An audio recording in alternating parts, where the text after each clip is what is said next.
ఇక కేశినేని నాని క్యారెక్టర్లెస్ వ్యక్తిని టీడీపీ మాజీ ఎమ్మెల్సీ బుద్దా వెంకన్న మండిపడ్డారు. కేశినేని మీద మాట్లాడమని చంద్రబాబు తనకు ఎప్పుడూ చెప్పలేదని స్పష్టం చేశారు. 2 సార్లు ఎంపీ చేసిన చంద్రబాబుపై కేశినేని నాని నిందలు వేస్తున్నారని మండిపడ్డారు. కేశినేని నాని వైసీపీ కోవర్టని తెలిపారు. కేశినేనికి దమ్ముంటే వైసీపీ నుంచి పోటీ చేసి గెలవాలని సవాల్ చేశారు. నిన్నటి వరకు చంద్రబాబు కాళ్లు పట్టుకున్న కేశినేని నాని ఇప్పుడు జగన్ కాళ్లు పట్టుకుంటున్నాడని బుద్దా వెంకన్న విమర్శించారు.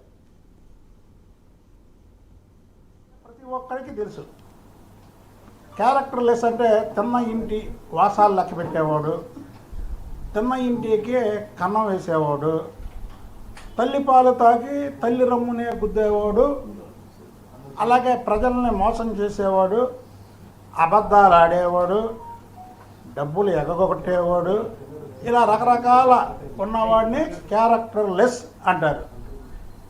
అవన్నీ కలబోసినటువంటి వ్యక్తి, ఏకైక వ్యక్తి కేశినేని నాని. కేశినేని నాని గురించి చెప్పే ముందు ఒక్క విషయం చెప్పాలి.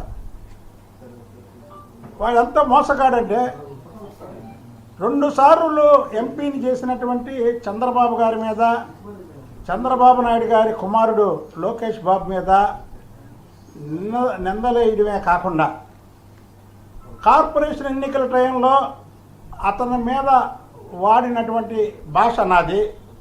చంద్రబాబు నాయుడు